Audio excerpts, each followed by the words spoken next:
দিন রাত ইবাদত করেছি, শর্ত না মেনে বড় ভুল করেছি। ওই ইবাদত কবুল হবে কি?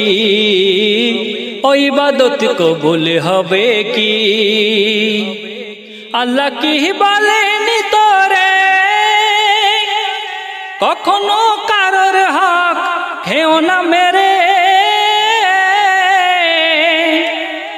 আল্লাহ কি বলেনি তোরে কখনো কারোর হক খেও না মেরে?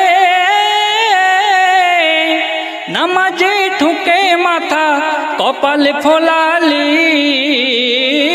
নামাজে ঠুকে মাথা কপাল ফোলালি, লোক দেখানো করলি ইবাদত, ও তুই কেমন নামাজি? দিন রাত ইবাদত করেছি, শর্ত না মেনে বড় ভুল করেছি। ওই ইবাদত কবুল হবে কি? ওই ইবাদত কবুল হবে কি? ও তোর মধুর বাণী দিলে শয়তানি,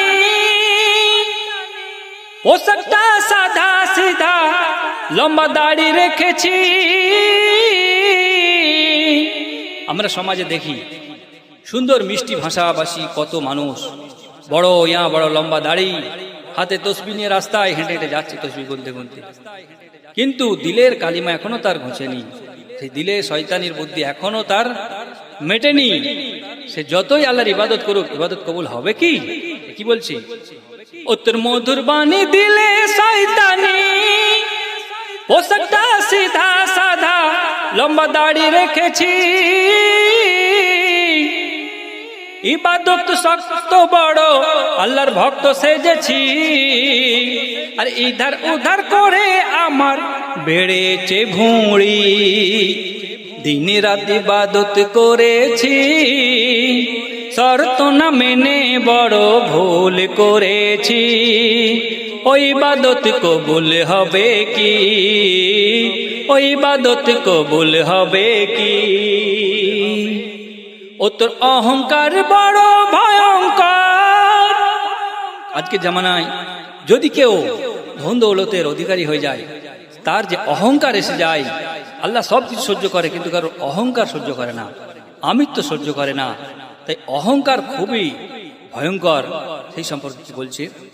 ও তোর অহংকার বড় ভয়ঙ্কর, একদিন ভেঙে হবে সে তো চুরমার। ও তোর অহংকার বড় ভয়ঙ্কর, একদিন ভেঙে হবে সে তো চুরমার। সবকিছু রবে পড়ে ভেবে দেখ না একবার, সবকিছু রবে পড়ে ভেবে দেখ না একবার। রবে না কেউ এই দুনিয়ায় ডাক পড়িলে আল্লাহর।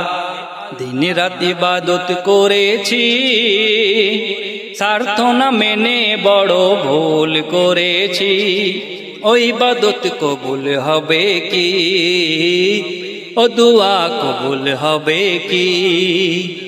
ওই ইবাদত কবুল হবে কি? ও দুয়া কবুল হবে কি?